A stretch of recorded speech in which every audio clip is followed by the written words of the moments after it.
Well, what do we have here? I want to thank my viewer for sending this tidbit of information. This was written by Kaylee Nelson, dated February the 14th, 2016, on newswithviews.com. You know how Jebby is relentlessly attacking the Donald on that eminent domain scenario that Jebby says that the Donald was pushing in Atlantic City. This article is most interesting. The title, Proof Jeb Bush, under eminent domain, took a disabled veteran's property. Unlike what happened in the event with the Donald, the woman that owned that property took it to court.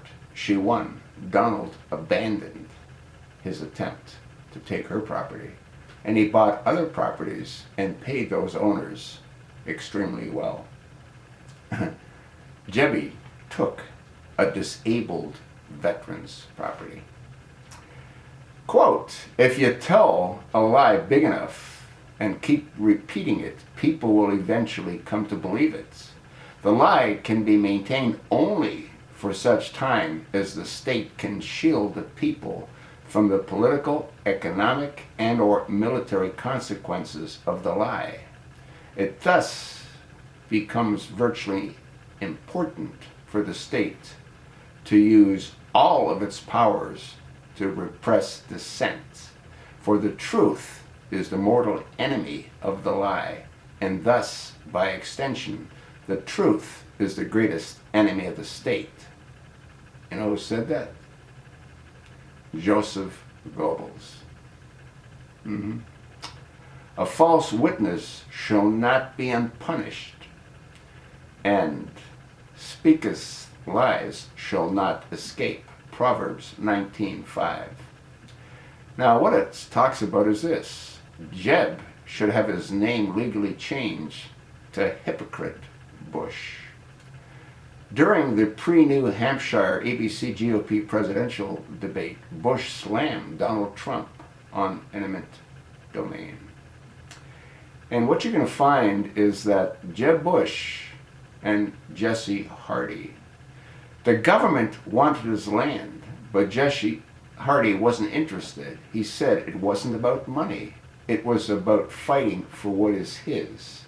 Jesse James Hardy was a symbol to some people of an individual designed by government authorities and their allies in the environmental movement.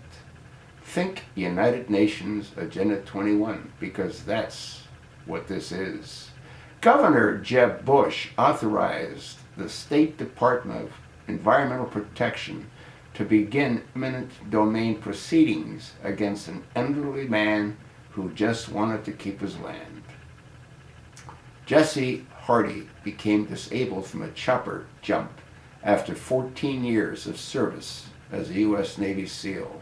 In 1976, he bought 160 acres of swampland that nobody else wanted, and he intended to keep it, but the state in Florida, EPA, had different ideas.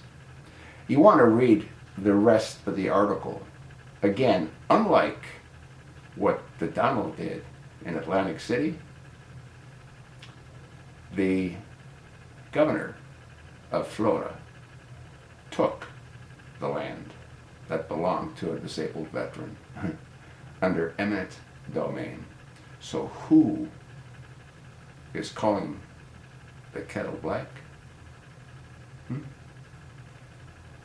Read the article. It's in black and white. Jeb Bush appears to be a true hypocrite.